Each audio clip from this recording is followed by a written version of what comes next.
लड़का था। उसकी शरारतों से हर कोई परेशान था। चाहे घर हो या स्कूल, उसकी शरारतें कहीं नहीं रुकती थी। आशीष को पढ़ाई से भी उतनी ही नफरत थी। वो कभी भी अपना गृह कार्य नहीं करता था। उसके शिक्षक हमेशा उसके माता पिता से उसकी शिकायत करते रहते थे। शिक्षक, आपका बेटा इस बार भी बहुत कम अंक लाया है। उसका मन तो हमेशा किसी न किसी को परेशान करने में लगा रहता है। माँ, आपकी तरह हम भी आशीष से बहुत परेशान हैं, लेकिन क्या करें, वो हमारी एक नहीं सुनता। इसी तरह समय गुजरता जा रहा था। आशीष के व्यवहार में कोई बदलाव नहीं हो रहा था। चाहे घर हो या स्कूल, हर जगह उसे हर कोई डांटता और उसे सुधारने की हिदायत देता, लेकिन आशीष के कान में जूं भी नहीं रेंगती थी। एक दिन सुबह सुबह जब आशीष स्कूल जा रहा था, तब उसे रास्ते में एक टोपी दिखी। टोपी बहुत ही सुंदर थी। उसके ऊपर एक रंग बिरंगा लगा हुआ था। आशीष ने चारों तरफ देखा।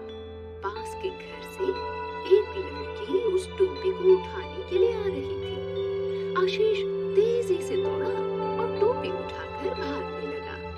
लड़की, ए, मेरी टोपी वापस करो। आशीष, अब ये मेरी हो चुकी है, मैं इसे वापस नहीं करूंगा। लड़की, पर इसे गीली मत करना, नहीं तो परेशानी में आ जाओगे। आशीष उस लड़की की बात को अनसुना करके भाग गया। थोड़ी दूर जाने के बाद उसने टोपी को अपने सिर पर पहन लिया और स्कूल पहुंच गया। स्कूल में सभी आशीष की टोपी को ही निहार रहे थे। वो टोपी सच में बेहद खूबसूरत थी। उस दिन आशीष के स्कूल में एक टेस्ट था। आशीष ने कुछ भी नहीं पढ़ा था, लेकिन जैसे ही प्रश्न पत्र उसके हाथ में आया, सभी प्रश्नों के उत्तर आशीष की आंखों के सामने घूमने लगे। ऐसा लग रहा था जैसे वो सदियों से उसे पढ़ता आ रहा है। आशीष ने सबसे पहले टेस्ट पूरा करके अपनी आंसर शीट शिक्षक को पकड़ा दी। शिक्षक, लगता है आज भी तुमने कुछ नहीं पढ़ा। ऐसा ही चलता रहा तो तुम अगली क्लास में नहीं पहुंच पाओगे। आशीष, नहीं गुरुजी, मैंने सब कुछ लिखा है। शिक्षक, वो तो परिणाम आने पर ही पता चलेगा।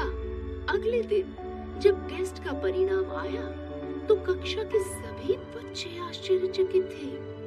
आशीष के सबसे ज्यादा अंक आए थे और उसका एक भी उत्तर गलत नहीं था। आज शिक्षक भी आशीष की तारीफ किए हुए न रह सके। आशीष आज बहुत खुश था। वो खुशी खुशी घर जाकर माँ को ये बात बताता है। माँ भी आशीष की बात को सुनकर अपने कानों पर यकीन नहीं कर पा रही थी कि उसका बेटा, जो कभी शरारतें होने की वजह से एग्जाम में फेल होता था, आज सबसे ज्यादा अंक लेकर आया है। जब आशीष अपना गृह कार्य करने बैठा, तो भी वो उस टोपी को पहने हुए था। एक बार फिर प्रश्न देखते ही उसकी आंखों के सामने सभी प्रश्नों के सही उत्तर घूमने लगे।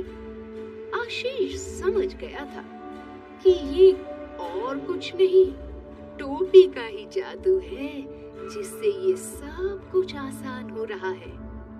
अब तो आशीष की जिंदगी बड़ी आसान हो गई थी।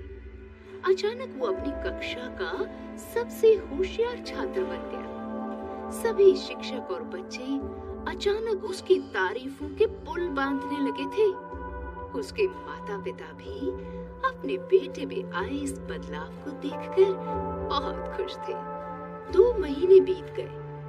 एक शब्द भी बिना पढ़े कक्षा के हर टेस्ट में प्रथम कैसे आते हैं, ये या तो आशीष को पता था या फिर जादुई टोपी को। शिक्षक, आशीष, कुछ दिनों बाद परीक्षा शुरू हो रही है।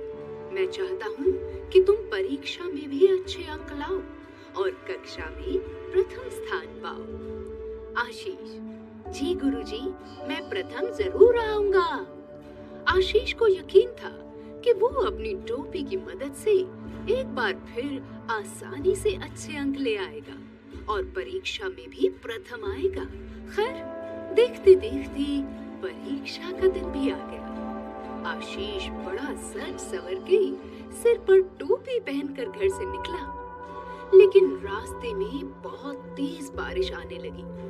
क्योंकि परीक्षा शुरू होने में ज्यादा वक्त नहीं बचा था, तो आशीष भागते हुए स्कूल पहुंचा।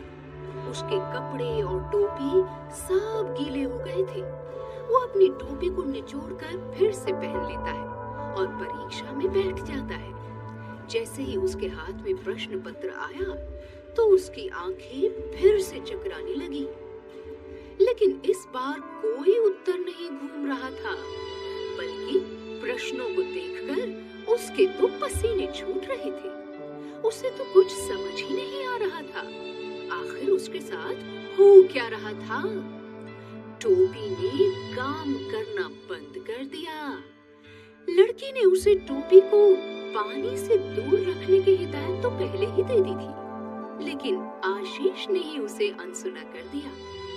आशीष ने अपनी आंसर शीट में एक भी उत्तर न लिखा और वहां से उठकर चला गया। जब परीक्षा का परिणाम आया, तो सब लोग एक बार फिर आश्चर्यचकित थे।